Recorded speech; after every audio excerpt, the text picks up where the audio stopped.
చేయాలి. మీకు ఏ కోరిక ఉందో దానిని ఒక పేపర్ మీద రాసి ఫోల్డ్ చేయాలి. జాబ్ గురించి కావచ్చు, లేదా వ్యాపారం గురించి అయినా, లేదా వివాహం, అప్పుల బాధలు ఉన్నా సరే ఏదైతే అది పేపర్ మీద రాసుకోండి.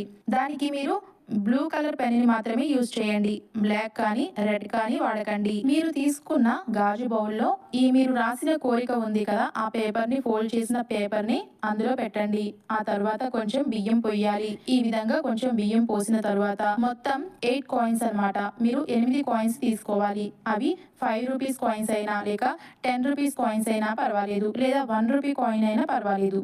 మొత్తం మీరు 8 కాయిన్స్ తీసుకోవాలి. ఆ బియ్యం మీద 3 కాయిన్స్‌ని పెట్టి మళ్ళీ కొంచెం బియ్యంను పొయ్యాలి.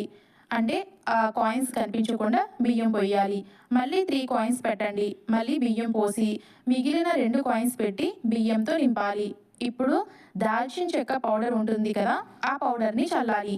దాని మధ్యలో గణపతి విగ్రహంని పెట్టండి. గణపతి విగ్రహం అనేది చాలా చాలా ఇంపార్టెంట్. మీరు మీ కోరికను గణపతికే చెప్తున్నారు కాబట్టి గణపతి విగ్రహం అనేది చాలా చాలా ఇంపార్టెంట్ అన్నమాట. అలాగే పసుపు గణపతిని పెట్టొచ్చా? నేను ఒక రెమెడీ చెప్పాను ఒక వీడియోలో. సో దాంట్లో పసుపు గణపతిని పెట్టొచ్చా అని అడుగుతున్నారు. పసుపు గణపతిని అయితే పెట్టకూడదండి. విగ్రహంని మాత్రమే పెట్టాలి. మీకు పూజ స్టోర్‌లో అయినా అవైలబుల్‌గా ఉంటుంది, లేదా ఆన్‌లైన్‌లో అయినా అవైలబుల్‌గా ఉంటుంది, లేదా మీ ఇంట్లో చిన్న విగ్రహం ఉన్నా పర్వాలేదు. కాబట్టి ఆ విగ్రహంని పెట్టేసేయాలన్నమాట. అలా పెట్టి ఒక 3 కానీ, లేదా 5 కానీ లవంగాలను ఆ గణపతి చుట్టూ పెట్టాలి. ఇలా ఈ విధంగా పెట్టాలన్నమాట.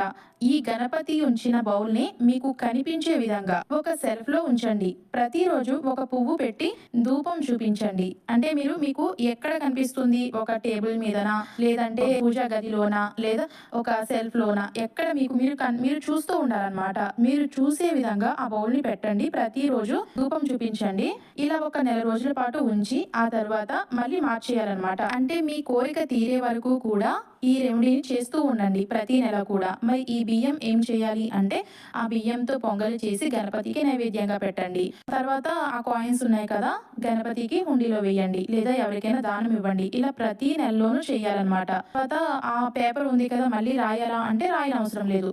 ఆ పేపర్ ఉంది కదా, ఆ పేపర్‌ని తీసి మళ్ళీ బౌల్‌ని శుభ్రంగా క్లీన్ చేసేసుకోండి. తర్వాత ఆ పేపర్‌ని, అంటే మీ కోరిక తీరలేదు కదా, మళ్ళీ అదే మీరు ఏ కోరిక అయితే రాసారో ఆ పేపర్‌నే మళ్ళీ పెట్టండి. పెట్టి మళ్ళీ కొత్తగా బియ్యం తీసుకొని సేమ్ ప్రాసెస్ అన్నమాట. ముందు చెప్పిన విధంగానే మళ్ళీ చేయండి. ఇలా మీ కోరిక తీరే వరకు ప్రతి నెల చేయండి.